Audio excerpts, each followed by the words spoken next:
মানব কুল, জিন কুল, সবাইকে আমি একবেলা লাঞ্চ খাওয়াবো। দুধ তুমি পারবা না, ওকে ট্রাই করে দেখো পারো কিনা। থেকে এক বিশাল আকৃতির তিমি মাছ হা করে ডেকে বলল, সুলাইমান খাবার দাও।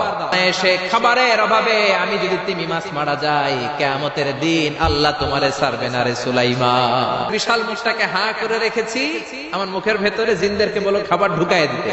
আফ্রিকার জঙ্গলের যে গরুগুলো রোস্ট করেছো, একটা রোস্ট এই তিমি মাছের পেটের ভেতরে ঢুকিয়ে দাও। জিনের বাচ্চা যে রোস্ট সেদিন সুলাইমান বললেন কয়েকটা খাসি মেরে দাও।